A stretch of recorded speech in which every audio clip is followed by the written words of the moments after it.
యెహోవా, నేను నీకు మొరపెట్టుచున్నాను.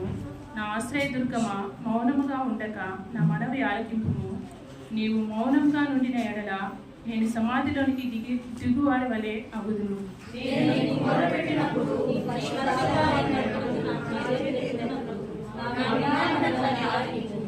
భక్తిహీనులను పాపము చేయు వారిని నీవు లాగివేయినట్టు నన్ను లాగువేయకము. వారు దుష్టాలోచన హృదయంలో నుంచుకుని తమ పొరుగు వారితో సమాధానంగా మాట్లాడుదురు.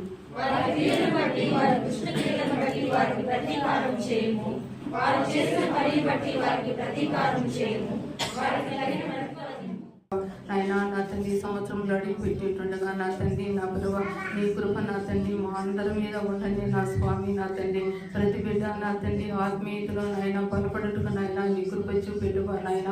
వాక్యానుసారమైన జీవితం నాయన మాకందరికీ దయచేయనైనా. మేము పడిపోక జారిపోక నాయన నీ అందు స్థిరంగా నాయన మా భక్తిని మేము కాపాడుకోవడానికి నాయన నీ కృప చూపెట్టుకో నాయన.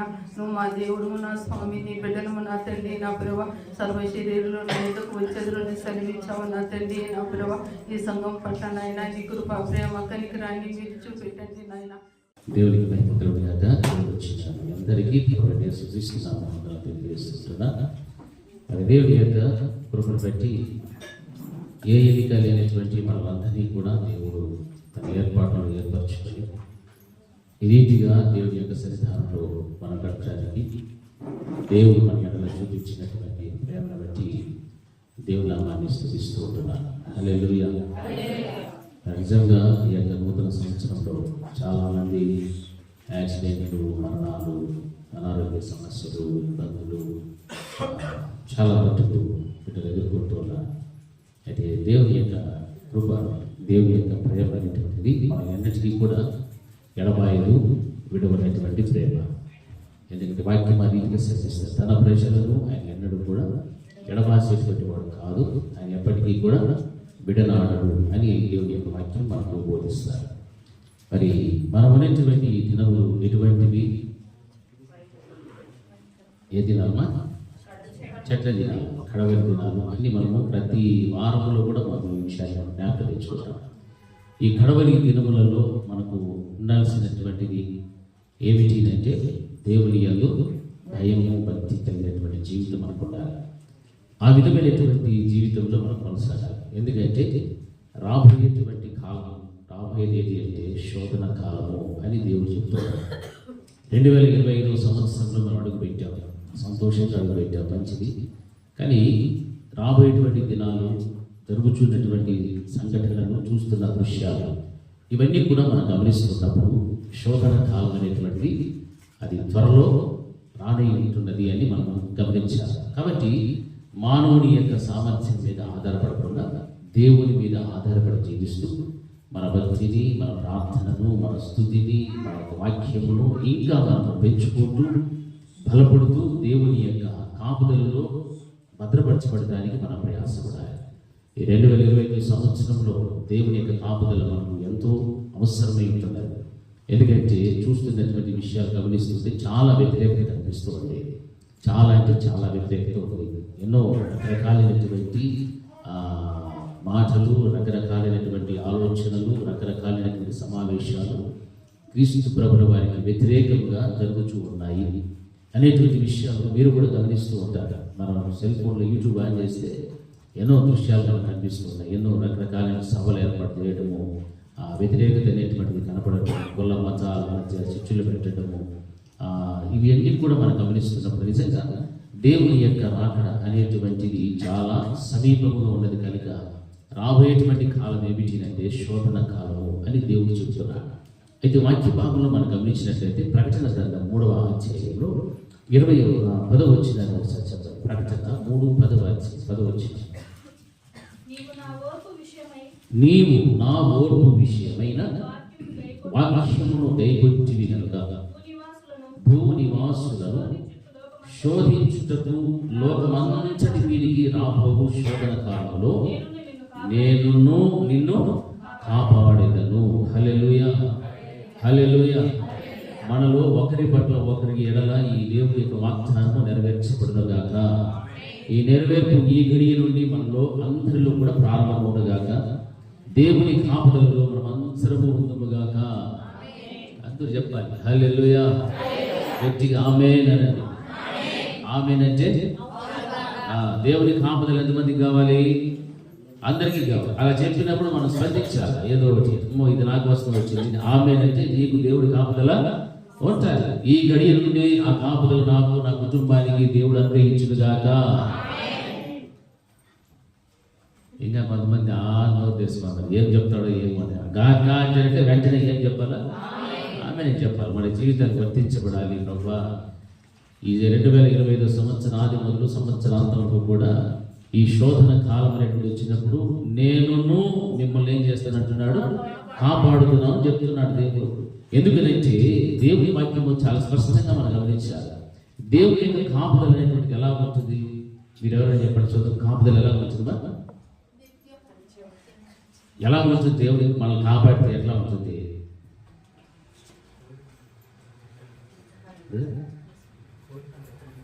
వెరీ గుడ్, హల్లెలూయా. కోడి తన రెక్కల కింద తన పిల్లల్ని ఎట్లా చేర్చుకుంటుందో అట్లా ఉంటుంది. ఒకటి మళ్ళా ఎట్లా ఉంటుందా? దేవుడు మనం కాపాడితే నడి సముద్రంలో నడిచినట్టు ఉంటుంది. అగ్ని గంధకములలో వేసిన వెంట్రుకలు కాలిన వాసన కూడా, వస్త్రములు కాలిన వాసన కూడా రానట్టుగా ఉంటుంది. సింహాల కోటలు గుహలో వేస్తే కూడా ఏ విధమైనటువంటి హాని కలిగినటువంటి విధంగా దేవుని యొక్క కాపుదల ఉంటుందా ఉండదా? హల్లెలూయా, హల్లెలూయా. దేవుడు మనల్ని కాపాడితే నడి సముద్రంలో మనం నడిచినట్టుండాలి. నడి సముద్రం నడిస్తే ఏమవుతుందమ్మా? నడవగలుగుతామా? మరి నడిచినట్లు ఉంటుంది అంటే ఏమి దాని అర్థము? ఇజ్రాయేల్ ప్రజలను దేవుడు ఏం చేసినాడు? సముద్రం నడిపించాడు. వాడి కాళ్ళకి ఏమైనా తేమ తగిలిందా? బురద ఏమైనా తగిలిందా? ఏమి లే. ఎటువంటి నేల అది? ఆరినటువంటి నేల. హల్లెలూయా. అందుకే వాక్యం బోధిస్తుంది, లోకమంతటి మీదికి, భూలోక నివాసులందరినీ కూడా శోధించుటకు లోకమంతటి మీదికి కూడా రాబోనటువంటి శోధన కాలంలో నేను మిమ్మల్ని ఏం చేస్తానంటున్నాడు? కాపాడుదును. హల్లెలూయా. దేవుని యొక్క కాపుదల మనకు ఉంది అని అంటే ఆ కాపుదల ఈ రీతిగా మన జీవితంలో మనం వెంటాడుతుంది. అంటే దేవుని యొక్క కాపుదల అనేటువంటిది చాలా చాలా గొప్పది. ఆయన ఎందుకు విశ్వాసం వచ్చినటువంటి ప్రతి బిడ్డను కూడా ఆయన ఎడబాయడు, విడనాడడు అన్నటువంటి తన వాగ్దానము చేసిన ప్రతిసారి కూడా ఆయన ఏమి జ్ఞాపకం చేస్తున్నట్టే, నేను నమ్మదగినటువంటి దేవుడను. హల్లెలూయా. దేవుడు నమ్మదగిన వాడు. మనుషుడు నమ్మదగిన వాడమా? కాదు. నమ్మదగినటువంటి వాడు మనుషుడు కాదు. ఎవరు నమ్మదగిన వారి లోకంలో? దేవుడు ఒక్కడే. మనము నమ్మినటువంటి దేవుడు, మనం విశ్వాసం ఇచ్చినటువంటి దేవుడు మాత్రమే నమ్మదగినటువంటి దేవుడు. హల్లెలూయా. కాబట్టి ఈ వాక్యాన్ని మనం ఆధారం చేసుకొని దేవుడు మనల్ని కాపాడుతూ ఉంటే, దేవుడు మనం రక్షిస్తూ ఉంటే, దేవుని యొక్క కనికరమైనటువంటి మీద ఉంటే, నడి సముద్రంలో నడిచిన ఏ విధమైనటువంటి తేమ బురద అంటకుండా ఇజ్రాయేల్ ప్రజలందరూ కూడా ఆ యొక్క సముద్రంలో దాటి వెళ్ళిపోగలిగారో, ఏ వ్యక్తులైతే, ఏ ఫరో అయితే, ఏ సైన్యం అయితే వారిని వెంటాడుతూ తరుముకుంటూ వెనక్కి వచ్చారో, రాజుతో సైన్యం అందరూ కూడా ఏమైపోయారు? సముద్రంలో ఏమైపోయారు? అందరూ కూడా మునిగిపోయి చచ్చిపోయి అని వాక్యంలో గమనిస్తున్నాం. అంటే దేవుని యొక్క కాపుదల తన ప్రజలకు ఏ విధంగా దేవుడు ఇవ్వాలో ఆ విధంగా దేవుడు ఇస్తాడు. దేవుడు ఒక్కసారి నా బిడ్డలు నేను కాపాడాలి అని నిర్ణయం తీసుకున్నాడంటే ఆ నిర్ణయాన్ని ఎవడు కూడా మార్చలేడు. ఆ కాపుదల నుంచి ఎవడు కూడా వెనకకు లాగలేడు. హల్లెలూయా. అది దేవుని కాపుదల అంటే అంత భద్రంగా ఉంటాయి, అంత చాలా జాగ్రత్తగా ఉంటాయి. అగ్ని గంధకముల వంటి శ్రమలు వచ్చిన, శోధనలు వచ్చిన, అందులో నీవు పడవేయబడినటువంటి పరిస్థితులు లాంటివి ఎదురైనప్పటికీ కూడా ఆ రోజున షడ్రక్ మెషక్ అబేద్నెగోల యొక్క జీవితంలో వస్త్రములు కాలకుండా, కనీసం కాలిన వాసన కూడా రాకుండా ఎలాగైతే దేవుడు వారిని కాపాడు. వెన్న పూసులో నుంచి వెంట్రుకలు తీస్తే ఎలా ఉంటుందా? ఏమైనా వస్తుందా? ఏమైనా అంటుకొని వస్తుందా? ఏమైనా వెంట్రుక మాత్రమే వస్తుంది. హల్లెలూయా. అలాగే అగ్ని గంధకములలో నుండి కానీ, ఆ యొక్క నడి సముద్రంలో నుండి కానీ, సింహముల గుహలో పడవేసిన కానీ, అక్కడ నుండి కూడా దానియేలు దేవుడు ఏం చేసినాడు? సజీవుడుగా దేవుడు పైకి లేవనెత్తగలిగాడు. అంటే దేవుడు వారి మీద తన ఏర్పాటు ఉంది, తన సంకల్పం ఉన్నది, ఆయన యొక్క చిత్తం ఉంది. కాబట్టి వారిని దేవుడు రక్షించడానికి ఇష్టపడ్డాడు. వారిని దేవుడు కనికరించడానికి, దేవుడు వారిని శోధనల నుండి నేను మిమ్మల్ని ఏం చేస్తానంటున్నాడు? కాపాడేదను. హల్లెలూయా, హల్లెలూయా. ఈ వాగ్దానము ఎంతమందికి కావాలా అని అంటే మనందరికీ కావాలి. మరి దేవుని వాగ్దానం కావాలి అంటే దేవుని యందు మనకేముండాలంటే ఆ నమ్మకము, ఆ విశ్వాసం అనేటువంటిది ఉండాలి. శోధనలు ఖచ్చితంగా వస్తాయి. శోధనలు రాకూడదని మాత్రం మనము ఉండకూడదు. శోధనలు వస్తేనే ఆ శోధనలో నుండి ఎవరు కాపాడతారు? మనల్ని దేవుడు కాపాడు. అప్పుడే మన విశ్వాసం ఏమవుతుంటుంది? ఇంకా దినం తర్వాత దినము ఏమవుతుంది? బలపడుతూ ఉంచాలి. హల్లెలూయా, హల్లెలూయా. ఎక్కడైనా మీరు చూడండి, శోధన వచ్చినప్పుడు చాలా మంది ఏం చేస్తారంటే కురిగిపోతూ ఉంటారు. చాలా మంది వెనక్కి వేస్తూ ఉంటారు, అడుగులు వెనక్కి వేస్తూ ఉంటారు. ఆ విధంగా కాదు. ఎంత శోధన వస్తే, ఎంత స్ట్రగుల్ అవుతే మనిషి అంత ఉన్నతమైనటువంటి స్థానానికి దేవుడు తీసుకొని వెళ్తాడు. హల్లెలూయా. అయ్యో నాకు శ్రమ వచ్చింది, నాకు కష్టం వచ్చింది, నాకు బాధ వచ్చిందని కురిగిపోకూడదు. ఆ విధంగా మనం ఉంటే నిజంగా దేవుడు తన రెక్కల కింద, అనే కోడి తన రెక్కల కింద తన పిల్లలు ఏ విధంగా అయితే భద్రపరుస్తుందో ఆ విధమైన కాపుదల మనకు రాదు. హల్లెలూయా, హల్లెలూయా. రెండు చేతులు చెప్పాలి. హల్లెలూయా, హల్లెలూయా, హల్లెలూయా. చేపల్లో పులస చేప ఎంతమంది తెలుసు? పులస సముద్రంలో ఉన్నప్పుడు దాని రేటు ఒక రేటు. అది ఎదురాడి ఈదుకుంటూ ఎదురు వస్తూ నీళ్లు పారుతుంటే కొత్త నీళ్లు తాగుతూ గోదావరిలోకి వచ్చింది అనుకోండి, దాని విలువ ఎంత తెలుసుదా? ఎంత ఉంటుంది అనుకుంటారు మీరు? 25,000 రూపాయలు కేజీ మాంసం. 25,000. సముద్రంలో ఉంటే 500. అదే ఎదురాడకుండా గోదావరిలోకి వస్తే దాని విలువ ఎంత? 25,000 రూపాయలు. హల్లెలూయా. ఏమి అదే చేప కదా, అక్కడికి ఇక్కడికి ఏం చేప అంటే ఇది కొత్త నీళ్లు తాగుతా ఎదురాడకుండా కష్టపడకుండా వచ్చి గోదావరిలో పడింది కాబట్టి దీని విలువ ఎంత? 25,000 రూపాయలు. హల్లెలూయా. ఒక భక్తుడు చెప్పాడు ఈ మాట. పులస కొట్టే విలువ చాలా విలువ. అట్లనే శ్రమ, శోధన అనేటువంటిది ఖచ్చితంగా క్రైస్తవునికి రానే వస్తుంది. ఎవరు ఎంత స్ట్రగుల్ అవుతారో దేవుడు వాడి రేంజ్ ఏం చేస్తాడో పెంచుకుంటూ పోతాడు. హల్లెలూయా. మన రేంజ్ పెరగాలంటే మనం దేన్ని ఎదుర్కోవాలా? శ్రమను ఎదుర్కోవాలి. దానియేలు సింహముల గుహలో వేస్తే ఆ గుహలో నుండి పైకి సజీవంగా లేపబడ్డాడు. ఏ రాజు అయితే చట్టాన్ని రాశాడో అదే రాజు చేత ఆ రాసినటువంటి శాస్త్రములంతటిని కూడా ఏం చేశాడు? దేవుడు తిరగరాసేసాడు. హల్లెలూయా. అన్ని సంస్థానములలో కూడా దానియేలు దేవుడే నిజమైన దేవుడు, ఈ దేవుడిని మీరందరూ కూడా ఆరాధించాలి, గణపరచాలి, మహిమపరచాలి అని దేవుడు తన యొక్క శాసనములను కూడా రాసిన రాజు శాసనాలను కూడా ఏం చేశాడు? మార్చి వేశాడు. హల్లెలూయా. అంటే సింహాల గుహలోనికి వెళ్ళిన దానియేలు ఎంత స్ట్రగుల్ అయ్యాడో అంత రేంజ్ ఏమైపోయేది అతని వలన దేవుని యొక్క సువార్తను ప్రబలించాడు. అంత బలముగా దేవుని యొక్క వాక్యము, దేవుని యొక్క రాజ్య సువార్త పని జరిగాలి. ఇది మనం గమనించాల్సినటువంటి విషయం. నా ప్రియమైనటువంటి దేవుని బిడ్డలారా, క్రైస్తవునికి శోధనలు రావాలి, వస్తాయి ఖచ్చితంగా. చాలా మంది అనుకుంటారు క్రైస్తవంలోకి వెళ్తే మనకి ఏమో వస్తుంది, ఆరోగ్యం వస్తుంది, డబ్బులు వస్తుంది, అదో సరిలేదు. దేవుని నమ్ముకుంటే ఏమొస్తాయి? శోధనలు వస్తాయి, కష్టాలు వస్తాయి, ఇబ్బందులు వస్తాయి. తర్వాత ఒక రోజున దేవుడు మనల్ని ఏం చేస్తాడు? ఉన్నతమైనటువంటి స్థితిలోనికి దేవుడు తీసుకొని పోతాడు. హల్లెలూయా. ఆ స్థాయిని పొందుకునేంత వరకు కూడా మనం ఏం చేయాలి అంటే ఓపికతో నిరీక్షణ కలిగి జీవిస్తూ ఉండాలి. హల్లెలూయా. ఆ నిరీక్షణ మనం ఉండాలి. ఆ నిరీక్షణ లేకుండా మనము ఈ కష్టాలన్నీ ఎందుకు వచ్చాయో ఏమిటో, దేవుడు నమ్ముకున్న దానికి ఇన్ని బాధల, ఇన్ని శ్రమల, ఇబ్బందుల, ఇంట్లో సరైనటువంటి సమాధానం లేదు, ఇబ్బంది లేదు, సంతోషం లేదు అని బాధపడకుండా మనం ఏ రీతిగా ఉండాలంటే నిరీక్షణ కలిగినటువంటి వారిగా మనము జీవిస్తూ ఉండాలి. హల్లెలూయా. అందుకే రాబోయేటువంటిది శోధన కాలమును దేవుడే మనతో మాట్లాడుతున్నాడు. ఆ శోధన కాలము కాబట్టి భక్తిని పెంచాలి, ప్రార్థనను పెంచాలి, వాక్యానుసారమైన జీవితాన్ని పెంచాలి, విశ్వాసమును పెంచాలి, ఉపవాస దినములు పెంచాలి, దినం తర్వాత దినము సహవాసంలో కూడుకోవడం పెంచాలి, సమయం ఉన్నప్పుడల్లా కూడా దేవుడితో గడపడం నేర్చుకోవాలి. ఇవన్నీ కూడా నీ జీవితంలో ఎప్పుడైతే నువ్వు చేసుకుని రాగలుగుతావో ఎదురయ్యేటువంటి శోధన కాలంలో దేవుడు నిన్ను ఏం చేస్తానంటున్నాడు? కాపాడుతాను. హల్లెలూయా, హల్లెలూయా. మనము దేవుని కాపుదలలో మనము లేకుండా బ్రతుకుతూ దేవుడు కాపాడేటువంటి స్థితి మనలో లేదనుకోండి. మందిరానికి వస్తూ ఉంటాము, వెళ్తూ ఉంటాము, పాటలు పాడతాము, స్తుతిస్తాము, అన్నీ చేస్తాము, చక్కగా ఉంది. కానీ లోక విషయాలు కూడా మనం అలాగే ఉంది. భక్తిని పెంచుకోకుండా, ప్రార్థనను పెంచుకోకుండా, స్థుతిని పెంచుకోకుండా ఈ విధమైనటువంటి ఆర్డినరీ భక్తిని మనం చేస్తూ ఉంటాం అనుకోండి. శోధన వస్తే దేవుడు మనల్ని కాపాడతాడు? కాపాడలేదు. హల్లెలూయా, హల్లెలూయా. ఇప్పుడు ఇంట్లో 10 మందికి భోజనం చేయాలంటే ఎంత కావాలో మనకు తెలుసు. స్త్రీలకు బాగా ఎంత బియ్యం కావాలా, ఎంత మాంసం కావాలి, ఎంత మసాలా కావాలి. అదే 100 మంది వస్తారు అనుకోండి, అప్పుడు అదే రేంజ్లో చేస్తారా, పెంచుతారా? ఎందుకు పెంచాలా? 100 మందికి సరిపోయేంత ఆహారాన్ని వారు సిద్ధపరచాలి కాబట్టి. మరి అదే విధంగా రాబోయేటువంటి కాలం ఏది అంటే శోధన కాలం. శోధన కాలంలో మనకున్న భక్తి, స్తుతి, ప్రార్థన సరిపోదు. హల్లెలూయా, హల్లెలూయా. మరి ఏం చేయాలా? సరిపోకపోతే అందరూ చెప్పాలి. ఏం చేయాలా?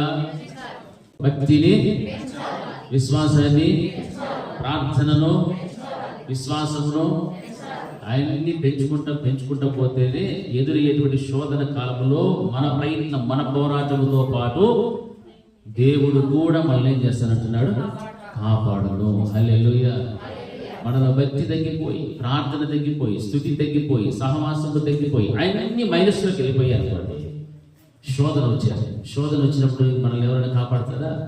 నిన్ను నీవే కాపాడుకోలేవు. నీతో పాటు దేవుడు కూడా నిన్ను కాపాడాలి అని అంటే ఏ విధమైనటువంటి అవకాశము కూడా ఉండదు.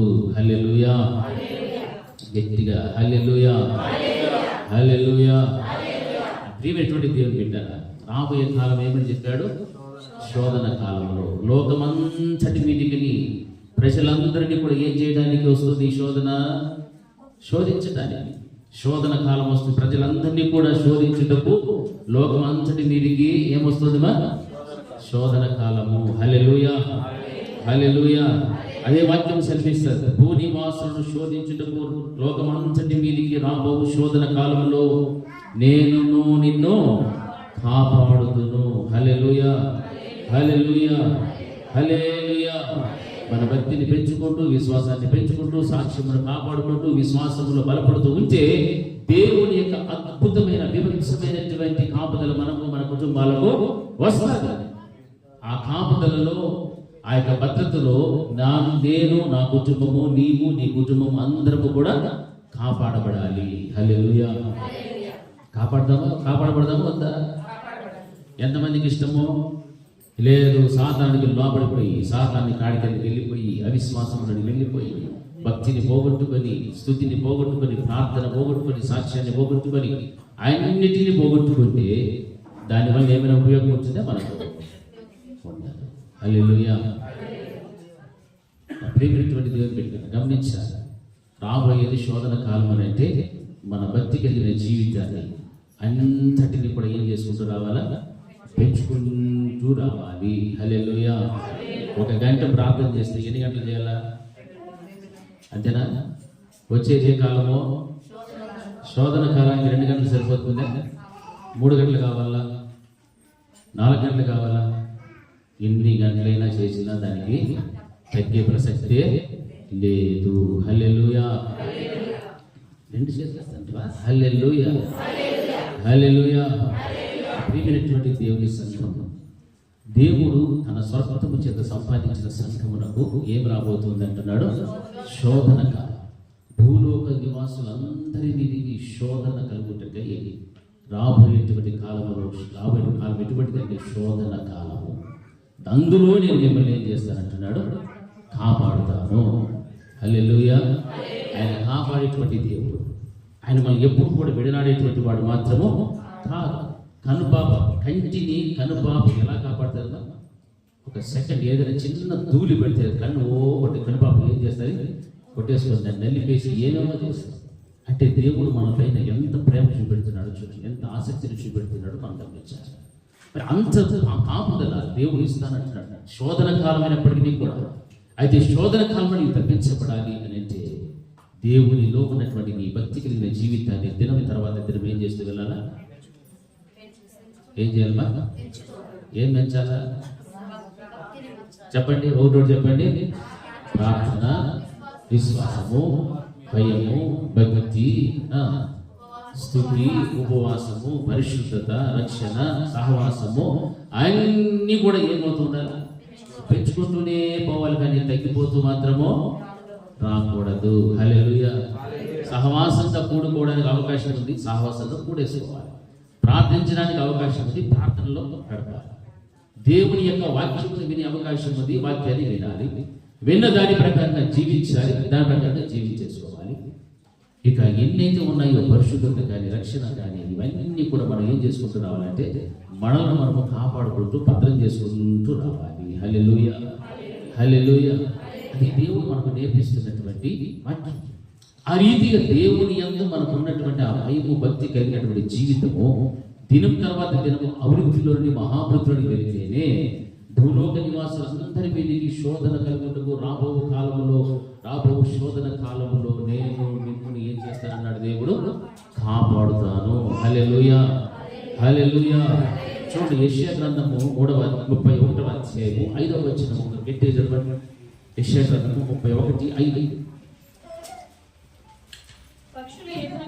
పక్షులు ఎగురుచు తమ పిల్లలను కాపాడునట్లు సైన్యములకు అధిపతి యెహోవా కాపాడు. హల్లెలూయా, హల్లెలూయా.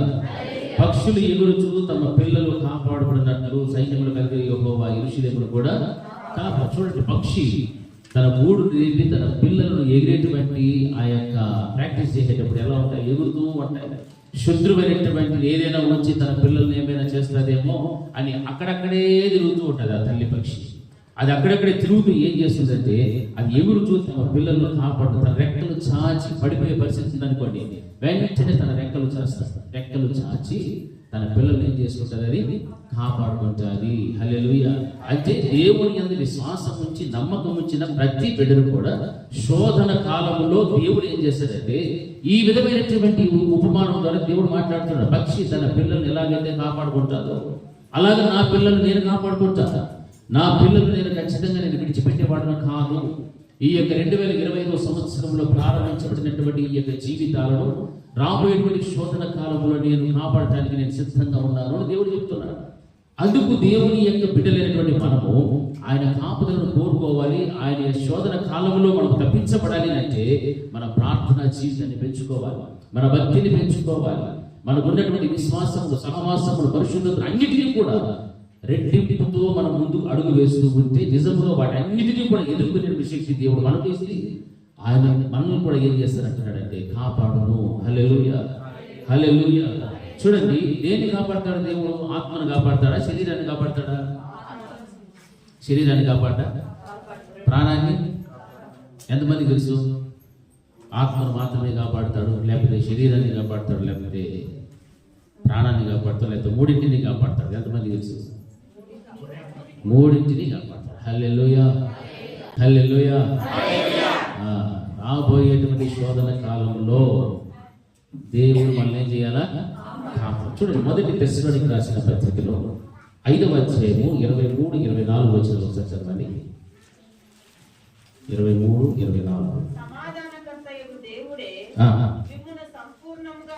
మిమ్మును సంపూర్ణముగా పరిశుద్ధపరచునుగాక మీ ఆత్మయు జీవమును శరీరమును మన ప్రభువైన యేసుక్రీస్తు రాకడ యందు నిందారహితముగాను సంపూర్ణముగాను ఉండునట్లు కాపాడబడునుగాక.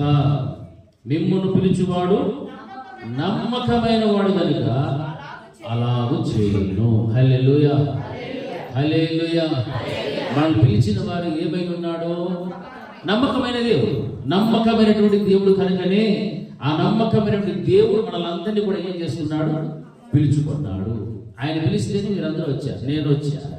మనకందరి కుటుంబాలు కూడా ఆయన పిలుపు ద్వారానే వస్తున్నాయి. కానీ ఎవరో మనుషులు పిలిస్తే మీరు ఎవరు కూడా ఇక్కడికి రాలే. దేవుడు పిలిస్తేనే ఆ పాపపు జీవితంలో నుండి, శాపపు జీవితంలో నుండి, బంధకములలో నుండి విడుదల పొంది మీరందరూ కూడా ఇక్కడికి రావడానికి దేవుడు మనల్ని కూడా ఏర్పాటు చేసుకోగలిగాడు. హల్లెలూయా, హల్లెలూయా. అందుకే దేవుడి వాక్యం సెలవిస్తుంది, సమాధానకర్తయగు దేవుడు మిమ్మల్ని సంపూర్ణంగా పరిశుద్ధపరచునుగాక. మీ ఆత్మయు జీవమును శరీరమును మన ప్రభువైన యేసుక్రీస్తు రాకడలో నిందారహితముగాను పరిశుద్ధముగా ఆ సంపూర్ణముగాను ఉన్నట్లుగా మిమ్మల్ని అందరినీ కూడా ఏం చేస్తున్నటువంటి ప్రాణాత్మ దేహములను దేవుడు ఏం చేసేవాడు? కాపాడేటువంటి దేవుడు. ఎందుకంటే మిమ్మల్ని పిలుచువాడు నమ్మదగిన వాడు కనుక ఆయన అలాగున చేయును. హల్లెలూయా. మనం పిలిచిన దేవుడు నమ్మదగిన వాడు. అందుకే మన ప్రాణమును, మన ఆత్మను, మన దేహమును ఆయన ఏం చేస్తాడు? రెండవ రాకడ వరకు కూడా మనం ఏం చేసేటువంటి వాడు? కాపాడేటువంటి దేవుడు. ఏ కుటుంబం అయితే, ఏ సంఘం అయితే శ్రమలు అనుభవిస్తున్నాయో, శోధనలు ఉన్నాయో, శోధన కాలంలో ఉన్నప్పుడు దేవుడు మనల్ని కాపాడి మన ప్రాణ ఆత్మ దేహంలో ఏం చేసేవాడంటే తన రాకడ పర్యంతం వరకు కూడా మనల్ని ఏం చేస్తాడు? కాపాడినటువంటి దేవుడు. హల్లెలూయా. శ్రమలు వచ్చాయి, శోధనలు వచ్చాయి, ఇబ్బందులు వచ్చాయి, కష్టాలు వచ్చాయి, అప్పులు వచ్చాయి, వ్యాధులు వచ్చాయి, బాధలు వచ్చాయి. వెనకకు వెళ్ళనే పరిస్థితి ఉండకూడదు. వెనక వెళ్ళే పరిస్థితి అంటూ ఉండకూడదు. అడుగు ముందుకే వేస్తున్నాడు. ఎందుకంటే ఒక ధైర్యం, నన్ను పిలిచిన వాడు ఏమై ఉన్నాడంటే నమ్మదగిన దేవుడు. ఆయన మాట ఇచ్చి తప్పేటువంటి వాడు మాత్రము కాదు. ఆయన ఎంతైనా నమ్మదగిన దేవుడు. ఆయన ప్రేమామయుడు, ఆయన కరుణామయుడు అన్నటువంటి దృఢమైనటువంటి విశ్వాసము నీ జీవితంలో కనుక ఉంటే నిజముగా దేవుని యొక్క కాపుదలలోనే నీవేమవుతూ ఉంటావు? బ్రతుకుచూ ఉంటావు. రాబోయేటువంటి శోధన కాలంలో నేను మిమ్మల్ని ఏం చేస్తానంటున్నాడు? కాపాడుతును. హల్లెలూయా, హల్లెలూయా. మన ప్రాణానికి ఏమీ కాదు, మన ఆత్మకు ఏమీ కాదు, మన దేహానికి కూడా ఏమి కూడా హానియకుండా దేవుడు తన రాకడ వరకు కూడా ఎలా పెట్టుకుంటాడంటే నిందారహితముగాను సంపూర్ణముగా ఉన్నట్లు ఆయన మనల్ని కాపాడేటువంటి దేవుడు. హల్లెలూయా. మరి ఈ రోజున మన జీవితంలో ఈ స్థితి మనకు రావాలి అని అంటే మొట్టమొదటి ఆ వాక్యంలో ఏం రాయబడింది? 10వ వచనంలో ప్రారంభంలో ఏముంది? 10వ వచనంలో నీవు నా ఓర్పు విషయమైన వాక్యమును గైకొంటివి కనుక. హల్లెలూయా, హల్లెలూయా. నీవు నా ఓర్పు విషయమైన వాక్యమును ఏం చేశావు? గైకొన్నావు. నా ఓర్పు విషయమైన వాక్యము నీవు గైకొంటివి కనుక అంటే మనకేముండాలా? శోధనలు వచ్చినప్పుడు, సమస్యలు వచ్చినప్పుడు, ఇబ్బందులు వచ్చినప్పుడు ఏముండాలి? బా నన్ను చూడాలి మీరందరూ కూడా. ఏముండాలా? ఆ ఓర్పు ఎవరికైతే ఉంటుందో, ఎప్పుడు వరకు కాదు, ఓర్పు దేంట్లో ఉండాలా? సమస్యలు వచ్చినప్పుడు, బాధలు వచ్చినప్పుడు, ఇబ్బందులు వచ్చినప్పుడు, అసమాధానం వచ్చినప్పుడు, కష్టాలు, నిందలు, అవమానాలు ఎన్ని లోక సంబంధమైన వచ్చినా నా ఓర్పు విషయమైన వాక్యమును ఎవడైతే గైకొనునో వానిని దేవుడు ఏం చేస్తాడంటాడు? రాబో శోధన కాలంలో నేను వాడిని కాపాడు. హల్లెలూయా. ఈడ మనకు ఓర్పు లేకుండా ఈడకొచ్చి ఎంత స్తుతించినా, ఎంత వాక్యం చెప్పినా, ఎంత బోధించినా, లేకపోతే ఎంత ప్రార్థన చేసినా, ఎంత పాట పాడినా శోధన కాలంలో తప్పించేవాడు ఎవడు కూడా మనకు ఉండడు. హల్లెలూయా, హల్లెలూయా, హల్లెలూయా. ప్రియమైనటువంటి దేవుని బిడ్డ, నా ఓర్పు విషయమైన వాక్యమును ఎవరైతే గైకొనగలుగుతారో వారిని రాబో శోధన కాలంలో నేను కాపాడుతాను అని చెప్తాడు. ఇప్పుడు మీకు మీరే మార్కులు వేసుకోవచ్చు. మనకి ఎంత మట్టుకు ఓర్పు ఉంది, ఎంత మట్టుకు సహనం ఉంది, ఎంత మట్టుకు వాక్యాన్ని మనం గైకొన్నాం. దేవుని ఓర్పు విషయమైన వాక్యమును ఎంత మట్టుకు మనం గైకొంటే అప్పుడు దేవుడు మనల్ని కాపాడగలుగుతాడు. ఒకవేళ ఈ స్థితి మనకు లేదు అంటే అక్కడ మనకు కాపుదల లేదు. ఈ స్థితి మనం ఇప్పుడు కలిగి ఉంటే ఆ శోధన కాలంలో దేవుడు మనల్ని ఏం చేస్తాడు? కాపాడుతాడు. ఆ కాపుదల కోసం మనం ఏం కలిగి ఉండాలి? ఇప్పుడు బ్రతుకున్న కాలంలో చాలా ఓర్పు కలిగి జీవించాలి. హల్లెలూయా, హల్లెలూయా. అందుకే 2వ దశలోకి రాసిన పత్రికలో కూడా 3:3లో మాట రాయబడింది. అయితే ప్రభు నమ్మదగిన వాడు, ఆయన మిమ్మల్ని స్థిరపరిచి దుష్టత్వం నుండి కూడా మనల్ని ఏం చేస్తాడంటే కాపాడేటువంటి వాడు, మనల్ని స్థిరపరుస్తాడు. ఎందుకు? దేవుడు నమ్మదగిన వాడు. ఆ దుష్టత్వం నుండి కూడా దేవుడు మనల్ని ఏం చేస్తాడంటే స్థిరపరిచి మనల్ని కాపాడగలుగుతాడు. హల్లెలూయా. దుష్టత్వం నుండి బయటకు తీసుకుని వచ్చే దేవుడు, మనల్ని స్థిరపరిచేటువంటి దేవుడు, ఆయన నమ్మదగినటువంటి దేవుడు. రాబోయేటువంటి కాలము ఏది అంటే అది శోధన కాలము. హల్లెలూయా, హల్లెలూయా, హల్లెలూయా. ప్రియమైనటువంటి దేవుని బిడ్డలారా, దేవుని యొక్క వాక్యం సెలవిస్తున్నటువంటి రీతికి మనం గమనిస్తే దేవుడు నమ్మదగిన వాడు, దేవుడు కృపామయుడు, ప్రేమామయుడు. అటువంటి గొప్ప ఉన్నతమైన దేవుని యొక్క కాపుదల నీకు నాకు ఉండాలి అని అంటే నిజంగా మనము ఆయన యొక్క ప్రేమలో ఎదుగుచు ఓర్పు విషయమైనటువంటి వాక్యమును మనం ఏం చేసేవారు ఉండాలా? గైకొనే వారుగా ఉండాలి. మీకు ఎవరికి అర్థమైనట్టిగా ఓర్పు విషయమైన వాక్యం ఏం చేయాలా? గైకొనడం అంటే ఏంటి?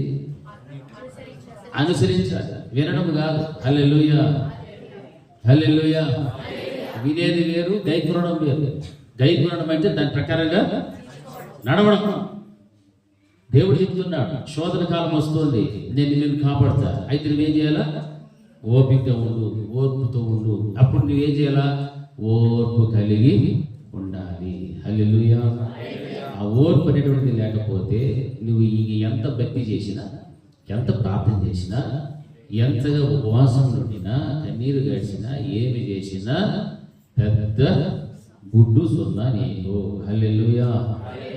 ఏం ప్రభా ప్రార్థన చేస్తుంది, వాక్యం వింటుంది, అది చేస్తుంది, ఇది చేస్తుంది, నీకేం లేదు?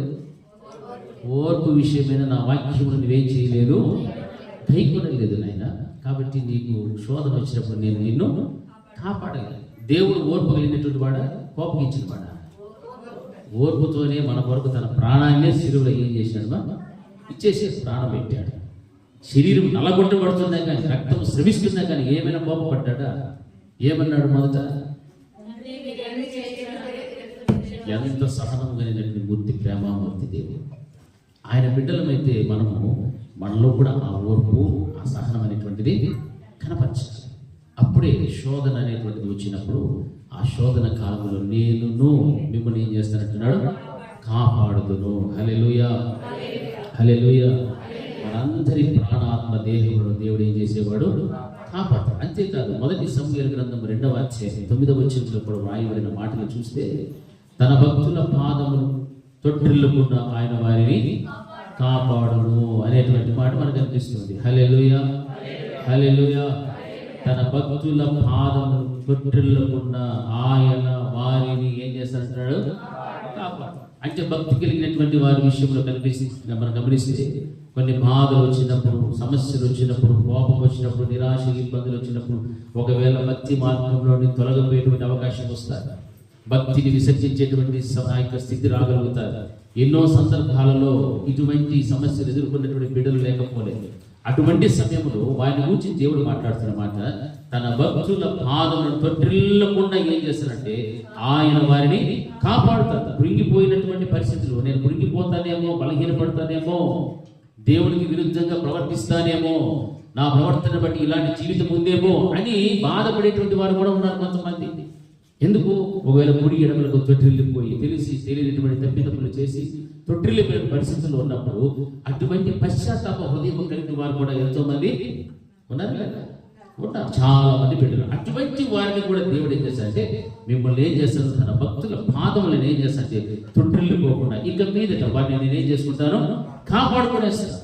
వారు నేను మునిగిపోతున్నాను, నేను కలిగినటువంటి ప్రవర్తనను బట్టి, నేను నీకు విరోధంగా చేసిన కార్యాలను బట్టి భక్తిని పోగొట్టుకున్న, ప్రార్థనలు తగ్గిపోయాను, సహవాసం లేదు, ఈ విధమైనటువంటి పశ్చాత్తాపం కలిగిన బిడ్డలను కూడా దేవుడు ఏమంటాడంటే వారి తొట్టిల్లకుండా నేను కాపాడుతాను. ఎందుకంటే రాబోయేటువంటి కాలమే కాలము శోధన కాలము. హల్లెలూయా. నూతన సంవత్సరానికి వచ్చామని సంతోషంగా గడపడం కోసం కాదు. రాబోయేటువంటి దినములు చెడ్డవి, బహు భయంకరమైనటువంటి దినములు. ఆ దినములలో సంగమునకు ఏమొస్తుంది? శ్రమ వస్తుంది, కష్టం వస్తుంది, శోధన వస్తుంది, ఇబ్బందులు వస్తాయి. ఎంత శోధింపబడతామో అంత వివరించమైనటువంటి దేవుని కాపుదల సంఘానికి దేవుడు ఇస్తాడు. హల్లెలూయా, హల్లెలూయా. ఆ విశ్వాసములో సంఘమంతా ముందు కొనసాగుతూ ఉండాలి. ఆ విశ్వాసం కనుక లేకపోతే కృంగిపోయేటువంటి స్థితిలోనికి వెళ్ళిపోతాం, భయపడే స్థితిలోనికి వెళ్ళిపోతాం, వెనకడుగు వేసే స్థితిలోనికి వెళ్ళిపోతాం. సాతాను వెనకకు లాగినప్పుడు సులువుగా వెనకకు వెళ్ళిపోయే పరిస్థితులు ఎదురవుతాయి. ఆ స్థితి రాకుండా ఉండాలి అంటే మనం నమ్మినటువంటి దేవుడు, మనం పిలిచిన దేవుడు ఏమై ఉన్నాడు? నమ్మదగిన వాడు కనుక ఆయన మన దుష్టత్వం నుండి మనల్ని ఏం చేసేవాడు? కాపాడేవాడు. మన ప్రాణములను తొట్టిల్లకుండా మనల్ని ఏం చేసేవాడు? కాపాడేవాడు. మన ప్రాణ ఆత్మ దేహములను కూడా రెండవ రాబడ పర్యంత వరకు కూడా ఆయన ఏం చేసేవాడు? కాపాడునటువంటి దేవుడు. హల్లెలూయా.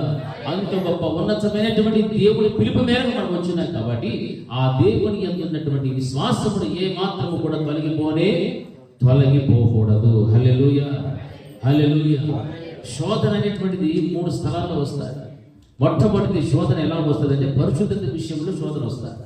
భక్తులు, దేవుని యందు విశ్వాసం వచ్చిన బిడ్డలు పరిశుద్ధంగా జీవిస్తూ ఉంటారు. అటువంటి సమయంలోనే వారికి ఏమొస్తుంది తెలుసా? ఏమొస్తుందమ్మా? హల్లెలూయా. ఎంతమందికి వచ్చినాయి శోధనలు? పరిశుద్ధత విషయంలో మేము శోధన ఎదుర్కొన్నాము. పరిశుద్ధత విషయంలో శోధన. Very good. మరి జయించిన వాళ్ళు ఎంతమంది? పరిశుద్ధత విషయంలో శోధన జయించిన వాళ్ళు 1, 2, 3, 4 20 మంది 30 మంది లాస్ట్ స్టేజ్లో చూస్తే సింగిల్ డిజిట్ పడిపోయా. అయితే మిగిలిన అంత దాంట్లోనే ఉన్నారా ఎట్లా? పరిశుద్ధతను కాపాడుకోలేక శోధనలో పడిపోయి విలువలాడుతున్నారా? విలువలాడకూడదు. హల్లెలూయా, హల్లెలూయా. యేసుక్రీస్తు ప్రభుల వారు శరీరధారిగా ఉన్నప్పుడు ఆయన శోధన ఎదుర్కొన్నాడు. అయినా ఆయనలో ఏమి లేదు, పాపం లేనివాడిగానే కనిపించాడు. హల్లెలూయా, హల్లెలూయా. మరి మనమందరం ఎవరి బిడ్డలమో? యేసయ్య బిడ్డలమా కాదా? ఆయన రక్తం ద్వారానే కదా మనకి ఏమొచ్చేది? రక్షణ వచ్చేది, విమోచన వచ్చేది. మరి అటువంటి అప్పుడు ఆయన రక్తము ద్వారా సంపాదించబడిన సంఘంలో శోధన అనేది వచ్చినప్పుడు శోధన ఏం చేసుకోవాలి? మనము ఎదుర్కోవాలి. పాపము లేనటువంటి వారుగా యేసుక్రీస్తు ప్రభుల వారి వలె జీవించాలి. ఇంకా శోధనలో పడిపోయాము, శోధన నేను ఎదుర్కోలేటువంటి పరిస్థితుల్లో ఉన్నాను, దాన్ని నేను ఇంకా సహించుకుంటూనే ఉన్నాను, అనుభవిస్తూ ఉన్నానంటే మాత్రం అది కుదిరే పని కాదు. హల్లెలూయా. ఏ విషయంలో ఇక్కడ శోధన? పరిశుద్ధత విషయంలో. హల్లెలూయా, హల్లెలూయా. పరిశుద్ధత విషయంలో శోధన ఖచ్చితంగా వస్తారు. నువ్వు ఎంత భక్తిగా ఉండాలనుకుంటావో, ఎంత పవిత్రంగా పరిశుద్ధంగా నీ మాటలు, నీ ప్రవర్తన, నీ క్రియలు అన్నీ ఉండాలనుకుంటావో అప్పుడే ఏమొస్తుంది? శోధన వస్తుంది. హల్లెలూయా. అప్పుడే వస్తుంది శోధన, అప్పుడే ఫ్రెష్గా వస్తుంది శోధన. చూడటానికి ఎలా ఉంటుంది? రమ్యముగా, ఆకర్షణీయంగా, డంబంగా కనిపిస్తుంది. వెంటనే శోధనలు ఏమైపోయా? ఎవరు పడిపోయింది మొదట? అది. హల్లెలూయా. అది ఎవరి ప్రమేయము? సాతానుడి ప్రమేయం. వాడు ఏ రూపంలో అయినా వస్తాడు. ఆ రోజు ఏ రూపంలో పోయాడు? పాము రూపంలో పోయాడు. ఈ రోజు ఏ రూపంలో రావచ్చు? వాడు మనుషుల రూపంలో. వాడు ఎవరి ద్వారానైనా కూడా వస్తాడు. శోధనలో పడేస్తాడు. జాగ్రత్తగా ఉండాలి. శోధన వచ్చినప్పుడు యేసుక్రీస్తు ప్రభువు ఎలాగైతే ధైర్యముగా ఎదుర్కొన్నాడో, ఏ పాపము లేనివాడుగా ఆయన కనిపించాడు. నాలో ఏదైనా పాపం ఉన్నదని ఎవడైనా మీలో నేరస్థాపన చేయగలివాడు ఎవడైనా ఉన్నాడని దేవుడు చెప్తాడు. నేరస్థాపన చేయడానికి కూడా ఆయన ఏ విధమైనటువంటి పాపము, మత్స, డాగ్ అనేటువంటిది లేదు. హల్లెలూయా. మరి ఆయన యొక్క పరిశుద్ధమైన విలువైన రక్తము చిందించబడి ఆ రక్తం ద్వారా పరిశుద్ధపరచబడినటువంటి మనలో కూడా పరిశుద్ధత విషయంలో శోధన వస్తే పాపము లేని వారిగానే కనపడాలి. కానీ ఇక పాపంతో ఉన్నట్టుగా మాత్రం ఏ ఒక్కరు కూడా కనపడకూడదు. హల్లెలూయా. ఆదికాండం 39:12 యోసేపు గారిని మనం చూస్తాం. యోసేపు విషయంలో కూడా తన పరిశుద్ధత ఆయన కాపాడుకున్నాడు లేదా? ఆదికాండంలో యోసేపు గారు తన పరిశుద్ధతను కాపాడుకున్నాడు. ఎందుకు కాపాడుకున్నాడు తెలిసిన? దేవుడు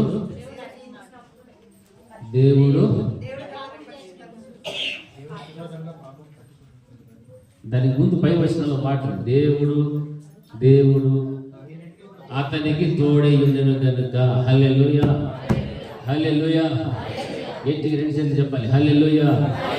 దేవుడు యోసేపునకు తోడై ఉండెను కనుక ఆ యొక్క పరిశుద్ధత విషయంలో శోధన వచ్చినా ఆయన శోధన ఏం చేసుకున్నాడు? తప్పించుకుని వెళ్ళిపోయాడు. అంతే. పరిశుద్ధతను కాపాడు, పాపం లేనివాడుగా కనపడ్డాడు. అది మనం తెలుసుకోవాలి. దేవుడు నీకు తోడుగా ఉండాలంటే ఓర్పు విషయమైన వాక్యము నువ్వేం చేయాలి? గైకొనేటువంటి వ్యక్తిగా ఉండాలి. ఆ ఓర్పు విషయమైన వాక్యము నువ్వు గైకొనకపోతే దేవుడు నీకు తోడుగా ఉన్నాడు. యోసేపు ఎక్కడ ఉండేటువంటి వాడు? చాలా భయంకరమైన పరిస్థితిని ఎదుర్కొన్నాడు. గోతుల్లో పడవేయబడ్డాడు, అమ్మి వేయబడ్డాడు, బానిసకి వెళ్ళాడు. ఒక్కసారిగా దేవుడు ఏం చేశాడు? యోసేపును హెచ్చించిపోయి ఎక్కడ కూర్చోబెట్టాడు? దావీదుని తీసుకుపోయి ఎక్కడ కూర్చోబెట్టాడు? ఎక్కడుండే వాళ్ళు వీళ్ళిద్దరి పరిస్థితి చూస్తే చాలా భయంకరమైన పరిస్థితి. ఒక్కసారిగా దేవుడు ఒకేసారి సింహాసనాల మీద కూర్చోబెట్టేశాడు. హల్లెలూయా, హల్లెలూయా. దేవుడు నీకు తోడుగా ఉంటే, దేవుని కాపుదలో నీవు బ్రతకాలన్నటువంటి ఆశ నువ్వు కలిగి ఆయన ఓర్పు విషయమైన వాక్యము నీవు గైకొంటూ వింటే లోకమంతటి మీదికి అనగా భూనివాసులను శోధించుటకు రాబో కాలంలో ఆ యొక్క శోధనలో నేనేం చేస్తానంటున్నాడు? నేనేం చేస్తాను? కాపాడుతును. హల్లెలూయా. ఆయన మనం కాపాడాలి అంటే దేవుడు మనకు తోడుగా ఉండాలి. ఆయన తోడుగా నీకు రావాలంటే ఆయన ఓర్పు విషయమైన వాక్యం నువ్వేం చేస్తున్నాడా? గైకొనాలి. హల్లెలూయా, హల్లెలూయా, హల్లెలూయా, హల్లెలూయా. రెండవది శోధన అనేది ఎక్కడ వస్తుందంటే విశ్వాసం విషయంలో వస్తుంది. శోధన ఎక్కడ వస్తుందా? విశ్వాసం విషయంలో. పౌలు తిమోతికి రాస్తూ ఎన్నో పర్యాలు ఏం చేస్తాడంటే దయ్యాల బోధ, అబద్ధమైనటువంటి బోధ, మోసపరిచేటువంటి బోధలను ఇలాంటివన్నీ కలిస్తే విశ్వాస విషయంలో ఏమైపోతారని చెప్పాడు? భ్రష్టులైపోతారు. హల్లెలూయా. విశ్వాస విషయంలో భ్రష్టులైపోతావు అని జాగ్రత్తలు చెబుతూ హెచ్చరిక జారీ చేశాడు పౌలు గారు తిమోతికి రాస్తున్నటువంటి మాటలు. అబద్ధ బోధకులు ఉన్నారు, ధనాన్ని ఆశించేటువంటి వారు ఉన్నారు, మోసపరిచేటువంటి బోధలు కలిగిన వారు ఉన్నారు. ఇటువంటి వాళ్ళందరి యొక్క మాటలు కనుక కలిస్తే విశ్వాస విషయంలో విశ్వాసి ఏమైపోతాడు? భ్రష్టుడు అవుతాడు. జాగ్రత్త అని తిమోతిని హెచ్చరిస్తూ వచ్చాడు. నా ప్రియమైనటువంటి దేవుని బిడ్డలారా, ఈ రోజున దేవుని యొక్క సంఘములో నీవు వింటూ ఉన్నటువంటి వాక్యం అది అబద్ధపు బోధన, లేకపోతే మోసపరిచేటువంటి బోధన, లేకపోతే ఏ బోధ అని నీవేం చేయాలా? గ్రహించాలి. ఆ జ్ఞానం నీవు సంపాదించుకోవాలి. నేను ఎన్నోసార్లు చెప్తా, ఇక్కడ విన్న వాక్యాన్ని మరలా మీరు ఇంటికి వెళ్ళి ఏం చేయాలా? చదవాలి, దాన్ని ధ్యానం చేసి అప్పుడు నేను చెప్పేది అసలైన బోధన లేకపోతే అబద్ధపు బోధన మీకు బాగా తెలియపరచుతారు. మీరు ఇక్కడ వినేసి ఇక్కడే మర్చిపోయి వెళ్ళిపోతే నేనేం చెప్తున్నాను, మీరు ఏం విన్నారో టైంపాస్ చేసినట్టు అయిపోతారు. హల్లెలూయా. అలాగే ఇక మీదట చెయ్యకూడదు. హల్లెలూయా. 2025 సంవత్సరం నుంచైనా కొన్ని పద్ధతులు క్రమాలు మార్చుకోవాలి. ఈడ విన్న వాక్యాన్ని మరలా ఇంటికి వెళ్ళి ధ్యానించండి. మరలా ఆదివారం రోజు ఇదే వాక్యం వస్తుంది, ఆ వాక్యాన్ని మరలా వినండి. ఏవైనా తప్పులు ఉన్నాయా, ఏవైనా పొరపాట్లు ఉన్నాయా, దేవుని వాక్యములు కాకుండా సొంత మాటలు సొంత వాక్యం ఏమైనా వస్తూ ఉందా లేదా అని మీరు ఖచ్చితంగా హల్లెలూయా గ్రహిస్తేనే ఆ వాక్యం మీ హృదయంలో ఏమైపోతుంది? నాటబడిపోతుంది. శోధన కాలంలో మీరు తప్పించబడాలంటే విశ్వాస విషయంలో రకరకములైనటువంటి బోధన కనుక వింటే విశ్వాసి ఏమైపోతాడు? భ్రష్టుడైపోతాడు. అంటే ఆ వాక్యము ఈ వాక్యము అది ఇది అబద్ధ బోధ, మోసపరిచే బోధ అన్నీ వినేస్తూ ఉంటారు. అప్పుడు ఉన్న విశ్వాసం ఏమైపోతుంది? భ్రష్టుపడతాడు. అంటే దాని అర్థం ఆ విశ్వాస విషయంలో నీవేమైపోయావు? ఎక్కడ పడ్డావో? శోధనలో పడ్డావు. హల్లెలూయా. అప్పుడు నీ వెళ్ళే మందిరంలో ఏం వాక్యం చెప్తున్నారో నీకే అర్థం కాదు. ఎందుకంటే ఆడట్లా చెప్పినే, ఈడిట్లా చెప్పినే, ఆయన ఎట్లా చెప్పినే, ఇది ఇట్లేనా అని నీకే డౌట్లు ప్రారంభమవుతాయి. అందుకే ఒకే సేవకుడు ఒకే సంఘంలో నీవు వింటే ఖచ్చితంగా దేవుని చేత రాబోయేటువంటి శోధన కాలంలో నీవేమవుతావా? కాపాడబడతావు. హల్లెలూయా. హల్లెలూయా.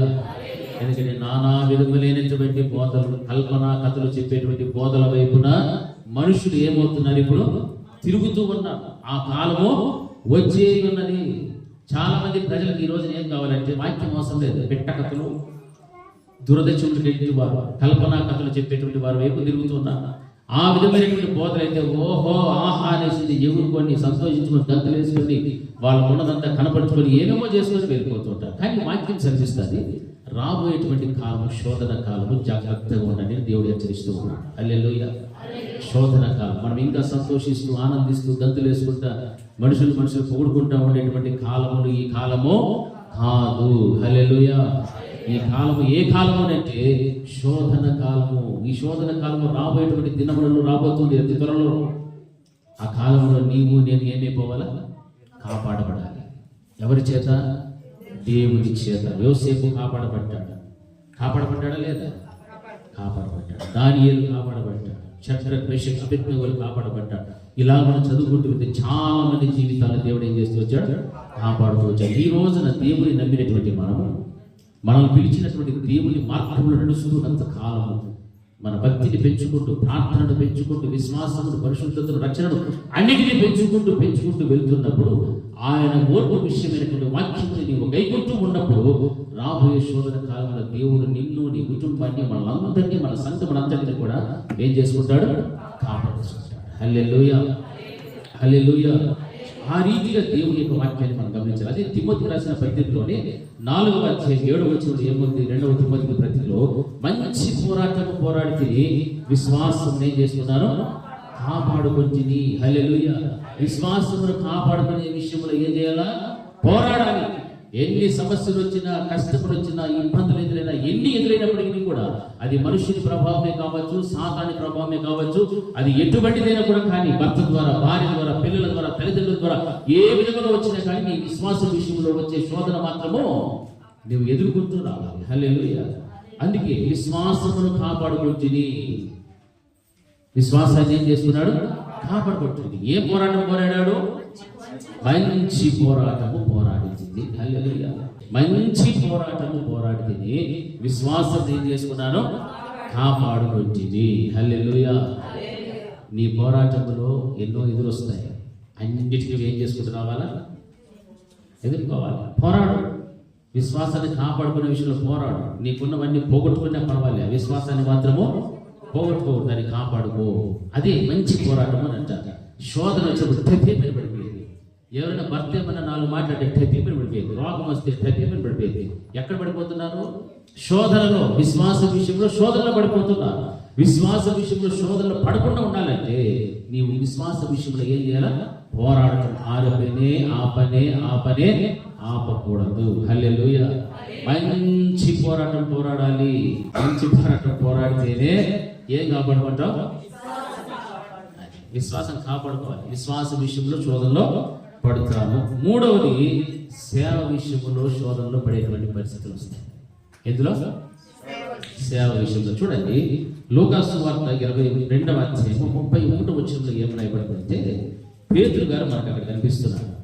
చదవండి త్వరగా. సీమోను చెప్తున్నాను. ఇదిగో సాతాను మిమ్మును పట్టి గోధుమల వల్లే జల్లించుటకు మిమ్మును కోరుకొనెను, కానీ నీ నమ్మిక తప్పిపోకూడదన్నట్టు నేను నీ కొరకు వేడుకొంటిని. హల్లెలూయా. హల్లెలూయా. దేవుని యొక్క శిష్యుల్లో ప్రధానమైనవాడు, మంచి బలమున్నవాడు, ఆవేశపరుడు, తాలపు బుద్ధి చేతికి పొందుకున్నటువంటి వాడు ఎవరు? పేతురు గారు. హల్లెలూయా. ఆయనతో మాట్లాడుతున్న మాట ఏమిటంటే, ఇదిగో సాతాను మిమ్మల్ని ఏం చేయాలనుకుంటున్నాడు? పట్టి గోధుమల వల్లే చెల్లించడానికి మిమ్మల్ని కోరుకొని ఉన్నాడు.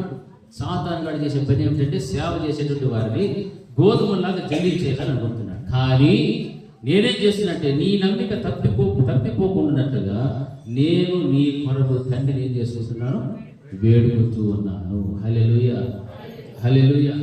దేవుని యొక్క సేవకులను వాడు పెట్టి గోధుమలు జల్లించినట్లుగా జల్లిల్లో వేసి జల్లించాలని చూస్తారు. కానీ దేవుడు మాత్రం వారిని విడిచిపెట్టారు. వారి నమ్మకాన్ని పోగొట్టడం లేదు. దేవుని యందు కలిగి ఉన్నటువంటి నమ్మకం, విశ్వాసమును బట్టి దేవుడు ఏం చేస్తున్నాడు అంటున్నాడంటే, నేను వేడుకుంటూ ఉన్నాను. ఎవరిని? తండ్రిని వేడుకుంటూ ఉన్నాను. హల్లెలూయా. హల్లెలూయా. ఈ 3 స్థలాల్లో కూడా విశ్వాస విషయంలో ఏమొస్తుందంటే శోధన ఖచ్చితంగా వస్తుంది. హల్లెలూయా. హల్లెలూయా. హల్లెలూయా. హల్లెలూయా. అందుకే పేతురు విషయంలో కానీ ఆయన తాళపు చెవులు దేవుడు అంతకు ఇచ్చాడు. పరలోకపు తాళపు చెవులు ఇచ్చాడు. నువ్వు భూమి మీద దేని బంధిస్తే పరలోకమందు నేను దాన్ని బంధిస్తా, నేను ఏ విప్పితే నేను దాన్ని అక్కడ విప్పుతాను అని చెప్తున్నాడు. అలాంటి వ్యక్తి అయినటువంటి పేతురు కానీ పౌలు విషయంలో కూడా సింహము నోటిని తప్పించబడటానికి ప్రభు నా ప్రక్కన నుండి నన్ను బలపరిచినని అపోసిన పౌలు గారు కూడా ఒక స్థలంలో రాస్తున్నాడు. అలాగే పౌలుకు దేవుడు సపోర్ట్గా ఉన్న దాని విషయంలో, అంటే పౌలుకు కూడా దేవుడు తన కాపుదల భద్రతని ఇచ్చాడు అంటే కారణం ఎవరంటే దేవుడే. పేతురు విషయంలో దేవుడే సహాయకుడిగా ఉన్నాడు, కారకుడిగా ఉన్నాడు. పౌలు విషయంలో కూడా దేవుడే సహాయకుడిగా ఉన్నాడు. ఈ విషయాలన్నీ కూడా మనం గమనిస్తూ ఉంటే మన పరిశుద్ధత అనేటువంటి విషయంలో పోరాటం కలిగిన, విశ్వాస విషయంలో పోరాటం కలిగినా, కానీ సేవ విషయంలో పోరాటం కలిగిన, వీటన్నిటిలో కూడా మనల్ని కాపాడుతూ మనకు తోడు నీడగా ఉండేటువంటి వారు ఎవరు అంటే నిన్ను నన్ను పిలిచినటువంటి యేసుక్రీస్తు ప్రభువు వారు. హల్లెలూయా. ఆయన లేకుండా మనము ఏ పోరాటము కూడా పోరాడలేదు. ఆయన శక్తి మనకు కావాలి, ఆయన కాపుదల మనకు ఉండాలి, ఆయన తోడ్పాటు మనకు ఉండాలి. ఆయన తోడు నీడుగా మనకు ఉంటేనే మనము మంచి పోరాటం పోరాడగలుగుతాం. హల్లెలూయా. విశ్వాస విషయంలో, పరిశుద్ధత విషయంలో, అన్ని సేవ విషయంలో, ప్రతి స్థలంలో కూడా ఎవరు కాపాడేటువంటి వారు అంటే దేవుడు ఒక్కడే. హల్లెలూయా. రాబోయేటువంటిది ఏం కాలము? శోధన కాలము. ఆ శోధన కాలాన్ని మాత్రం మరవకూడదు. ఆ శోధన కాలంలో నీవేమైపోవాలి? కాపాడబడాలి. దేవుని యొక్క కాపుదల నీకు, నీ కుటుంబానికి ఖచ్చితంగా ఉండాలి. హల్లెలూయా. హల్లెలూయా. శోధన ఎలా వచ్చింది ఆదిమ సంఘానికి అని అంటే సువార్తను ప్రకటించకూడదు. ఏం చేయకూడదమ్మా? సువార్తను ప్రకటించకూడదు. ఇప్పుడు ఈ రోజు కూడా అదే శోధన ఉందే లేదా? మనకు ఉంది. అంటే సువార్తను ప్రకటిస్తే ఏం చేసేవాళ్ళు? అప్పుడు తీసుకుపోయి చెరసాలలో వేసేవారు, బెత్తములతో కొట్టేవారు, చాలా ఘోరమైనటువంటి కార్యాలు చేసేవారు. ఆయన శృంగారమైనటువంటి దేవాలయం కూడా మనం గమనిస్తే అక్కడ ఊచకాలు పడినటువంటి ఒక వ్యక్తిని మరి ఏం చేశారు, అపోస్తలులు ఏం చేశారు, వాడిని ఏం చేశారు, స్వస్థపరిచారు. స్వస్థపరిచబడినటువంటి ఆ వ్యక్తి లేచి సాక్ష్యం చెప్తుంటే వాడిని ఏం చేశారు చంపేసినట్టుగా చరిత్ర మనకు కనిపిస్తున్నారు. అంటే ఒక వ్యక్తికి స్వస్థతను కలుగు చేస్తే ఏం చేసినారు, చంపేశారు. వాడు సాక్ష్యం చెప్తే చంపేసినారు. తర్వాత ఇంకో విషయం ఏంటంటే ఆ యొక్క దయ్యం పట్టినటువంటి వాటిని అదే అపోస్తలులు ఏం చేశారంటే ఆ యొక్క స్త్రీకి విడుదల కలుగు చేశారు. ఆ దయ్యం పట్టినటువంటి స్త్రీకి విడుదల కలుగు చేసిన కారణాన్ని బట్టి వీళ్ళని తీసుకుని ఎక్కడ వేశారు, చెరసాలలో వేశారు. మరి వస్త్రాలు పెరిగేశారు, వస్త్రాలు పెరిగేసి చెరసాలలో వేసి బెత్తములతో కొట్టి లోపల చెరసాల అంటే 1, 2, 3, 4 అంటే 4 స్టేజీలు దాటి లోపల ఉంటారు ఎక్కడ. అది చాలా భయంకరమైనటువంటి ఖైదీలు, భయంకరమైన తప్పులు చేసి కఠినమైన స్వభావం కలిగిన వారిని తీసుకుపోయి అక్కడ వేస్తారంట లోపల. అంటే 1వ దశ, 2వ దశ, 3, 4 అలా ఉంటాయి కదా. అలాంటి స్థలంలో ఎవరు తీసుకెళ్ళేశారు, ఒక మంచి కార్యాలు చేసినటువంటి దేవుని సేవకులను తీసుకువెళ్ళి బెత్తములతో కొట్టి వస్త్రములు చింపి వారిని అంత లోపల చెరసాలను తీసుకువెళ్ళేశారు. మరి అంత భయంకరమైనటువంటి శ్రమ అంటే అది శ్రమ అంటే. హల్లెలూయా. మన కుటుంబాల్లో మనకు కలిగేటువంటి శ్రమలు, వ్యక్తిగత జీవితంలో ఎదుర్కొనేటువంటి ఇబ్బందులు ఇవి కాదు. దేవుని కొరకు, దేవుని నిమిత్తమై నీవు ఎదురాడేటువంటి పోరాటంలో ఎదురయ్యేటువంటి శోధన, శ్రమ, అది శ్రమ. హల్లెలూయా, హల్లెలూయా. మనం ఏమనుకుంటాము, మనకు మంచిగా ఉండాలి, ఆరోగ్యం ఉండాలి, ఆర్థికం ఉండాలి, అన్నీ ఉండాలి, అన్ని కూడా అనుకూలంగా ఉండాలి, మందిరం దగ్గర ఉండాలి, మంచిగా మనకు బోధించే బోధకులు ఉండాలి. అది కూడా మనం నొప్పి కలిగించుకున్నటువంటి బోధ కావాలి. దురదశలు, ఎందుకంటే దురదశలు ఉంటాయి, మంచి బోధే ఉండాలి. మనకు సోపేసి మస్కా చేసే బోధ ఉండాలి. మన తప్పులు చేసిన ఎత్తి చూపించని బోధకుడు కావాలి. ఇలాగ మనం చాలా మంది కోరుకునేటువంటి విశ్వాసులు ప్రపంచంలో చాలా మంది ఉన్నారు. కానీ రాబోయే కాలం ఏ కాలం, శోధన కాలం. ఇటువంటి భక్తి ఆ శోధన కాలంలో నిన్ను తప్పించదు, కాపాడబడలేవు. నీవు కాపాడబడాలి అంటే యోసేపుకు, దానియేలుకు దేవుడు ఎలాగైతే తోడుగా ఉండెనో వారి పరిశుద్ధత విషయంలో కాపాడబడగలిగారు. శోధన వచ్చినప్పుడు, శోధన కాలంలో వారు ఏమైపోయారు, తప్పించబడ్డారు. దేవుడు కాపాడాడు వారిని. ఎందుకంటే దేవుడు వారికి ఏమిగా ఉన్నాడు, తోడుగా ఉన్నారు. హల్లెలూయా, హల్లెలూయా. అందుకే ఆయన ఏమన్నాడంటే నేను మిమ్మల్ని ఏం చేస్తాను, కాపాడుతాను. హల్లెలూయా, హల్లెలూయా. మారు మనసు విషయంలో వాక్యాన్ని లేకున్నారా లేదా? మారు మనసు పొందుడి, పరలోక రాజ్యము సమీపంగా ఉన్నది అని వాక్యం ఉంది. మరి సమీపంగా ఉన్నది అని ఎందుకు చెప్తున్నాడంటే అందులో నీవేమైపోవాలా, చేర్చబడాలి, ఆ రాకడలో ఎత్తబడాలి. పరలోక రాజ్యం వస్తుందంటే మనకి ఏముండాలని, మారు మనసు ఉండాలి. హల్లెలూయా. బాప్తీసం విషయంలో ఆ వాక్యాన్ని లేకున్న వారైతే మీరు ఏం చేస్తున్నారు, ఇప్పుడు బాప్తీస్మము తీసుకున్నారు. బాప్తీస్మము తీసుకున్న దానికి మునుపు మీరేం చేసి ఉండాలా, మారు మనసు. ఈ బాప్తీసం దేనికి తగిన బాప్తీస్మము, మారు మనసుకు తగిన బాప్తీస్మమై ఉండాలి. హల్లెలూయా. దేవునికి ఇచ్చే విషయంలో ఆ వాక్యాన్ని ఎంతమంది గైకొన్నారు, గైకొని ఉంటే ఎంతమంది అనుసరిస్తున్నారు. హల్లెలూయా, హల్లెలూయా. అంటే మీకు మీరే మార్పు వేసుకోవచ్చు. ఎన్ని విషయాలలో దేవుని యొక్క వాక్యాన్ని మనం గైకుంటూ ఉన్నాం, ఎన్ని విషయాల్లో మనం తప్పిపోతూ ఉన్నాం. రాబోయేటువంటిది సుఖ జీవముతో గడుచు సంవత్సరములు కాదు, ఏ దినాలవి, శోధన కాలము. ఆ శోధన కాలంలో దేవుడు నన్ను, నా కుటుంబాన్ని కాపాడాలి అంటే ఈ విధమైనటువంటి వాక్యములన్నిటిని కూడా నేను గైకొని బ్రతుకుతూ ఉన్నానా లేదా అనేటువంటిది నాకు కావాలి. హల్లెలూయా. అనేటువంటిది నీకు కావాలి. అది దేవుడు మన ఇద్దరిని కూడా చూస్తూ ఉన్నటువంటి దేవుడు. హల్లెలూయా. నన్నైనా నిన్నైనా దేవుడు ఒకే చూస్తాడు, కానీ నన్ను ఎక్కువ చూడటం, నిన్నేమో తక్కువ చూడు. నాకు పని ఇచ్చినాడు, నీకో పని ఇచ్చినాడు. నాకు బోధించే పని ఇచ్చినాడు, నీకు వినే పని ఇచ్చినాడు. నన్ను మిమ్మల్ని కాసేటువంటి పని ఇచ్చినాడు, మీరు మమ్మల్ని నన్ను ఏం చేయాలా, వెంబడించేటప్పుడు మీకు ఇచ్చినాడు. హల్లెలూయా. వెంబడిస్తున్నప్పుడు ఈ యొక్క వాక్యం వింటున్నప్పుడు వాక్యాన్ని బట్టి అన్ని విషయాల్లో కూడా వాక్యాన్ని ఏం చేయాలి, మీరు గైకొంటూ రావాలి. అప్పుడే మీరు అందరూ కూడా కాపరిని వెంబడించేటువంటి గొర్రెలు. హల్లెలూయా. దేవుని మందిరానికి వచ్చే విషయంలో ఎంతమంది వాక్యాన్ని గైకొంటున్నారు, ఇదన్నా చెప్పండి.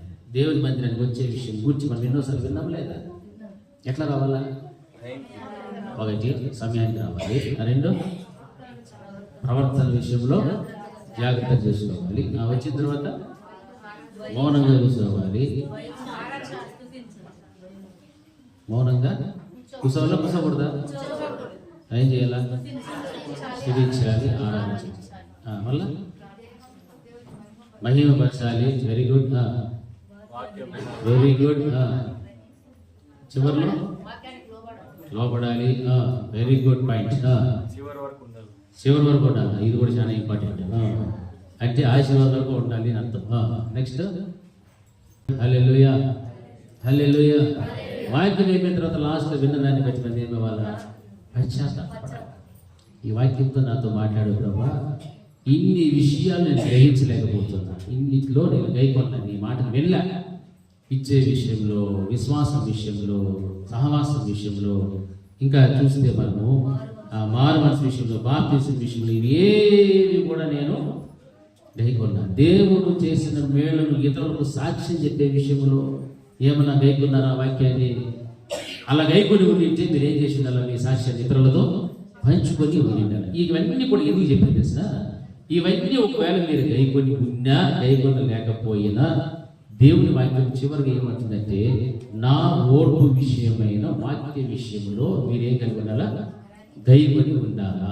హల్లెలూయా, హల్లెలూయా, హల్లెలూయా. ఇది రావాలంటే ఈ ముందున్నవన్నీ కూడా నీ జీవితంలో జరిగి ఉండాలి. హల్లెలూయా. ఇవన్నీ జరిగి ఉంటేనే నువ్వు ఓర్పు అనేటువంటి నీకు వస్తుంది. ఇవి ఏమీ లేదు, అన్ని స్కిప్ చేసుకొని ఇంట్లో పెట్టుకుంటూ వచ్చి నాకు ఓర్పు పట్టి ఉంటుంటే చాలులే, నన్ను కాపాడు స్వామి అంటే దేవుడు వెనక జీవితాన్ని నుంచి చూస్తాడు. మొత్తం పుట్టినప్పటి నుంచి చూస్తాడు దేవుడు. నువ్వు ఎలా బ్రతికావు, ఎలా జీవిస్తున్నావు, ఏంటి నీ పని, ఇదేమి నీ కర్తవ్యం అంతా చూస్తాడు దేవుడు. అప్పుడు ఇవన్నిటికీ కూడా దేవుడు ఇంట్లో పెట్టుకొని ఓర్పు ఒకటి ఉంటే నేను కాపాడలేను ఆయన అని చెప్తాడు. ఈ అన్ని విషయములలో కూడా నీవు దేవుని వాక్యములు విన్నావు, కానీ దాన్ని గైకొనలేకపోతున్నావు. దాన్ని గైకొనలేదు అంటే రాబోయేటువంటి కాలము శోధన కాలము. హల్లెలూయా. ఆ శోధన కాలంలో దేవుడు నేనేం చేయాలి? కాపాడబడాలి. నీవు కాపాడబడాలి అంటే ఈ విషయాలన్నింటిలో కూడా దేవుని వాక్యాన్ని చాలా జాగ్రత్తగా నువ్వు గైకొంటూ ఉండాలి. శ్రమలు వచ్చినా, నిందలు వచ్చినా, బాధలు, కష్టములు ఎన్ని వచ్చినా ఓర్పు విషయంలో మాత్రము తగ్గకూడదు. ఆవేశపడకూడదు, కోపపడకూడదు, కృంగిపోకూడదు, నిరుత్సాహపడకూడదు, నిరాశపడకూడదు.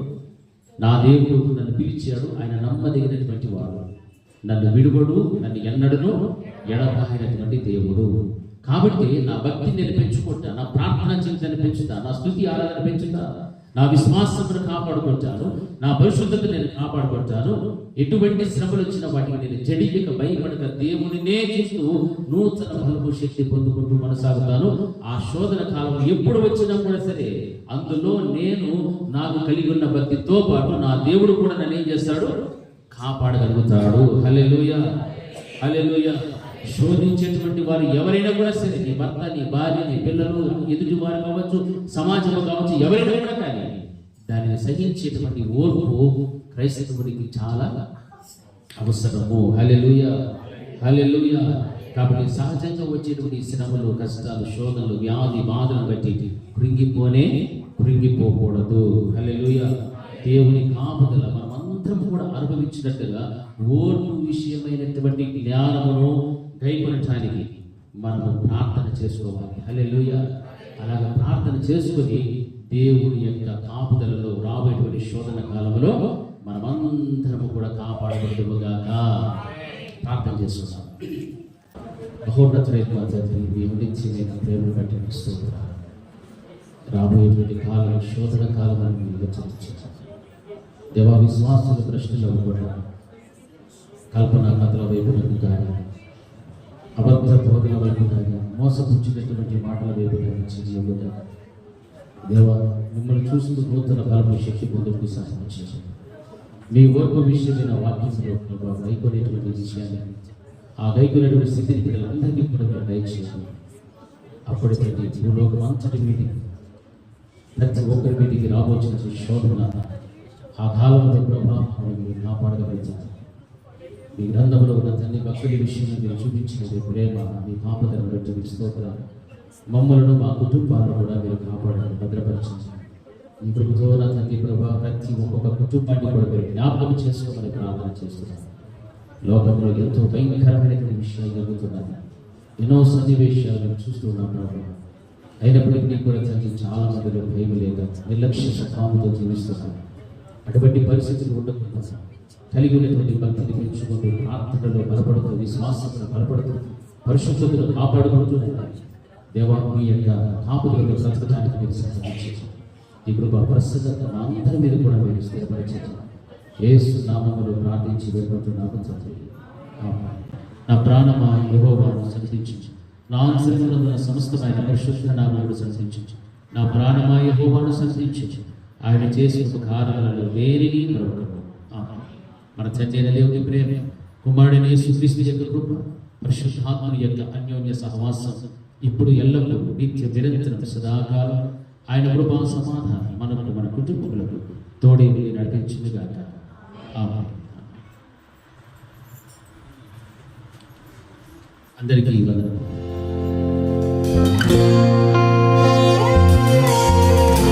ఓటములలో ఓదార్పువై ఓర్పు నేర్పించావయా, వేదనలలో విశ్రాంతివై వెన్నంటి నిలిచావయా.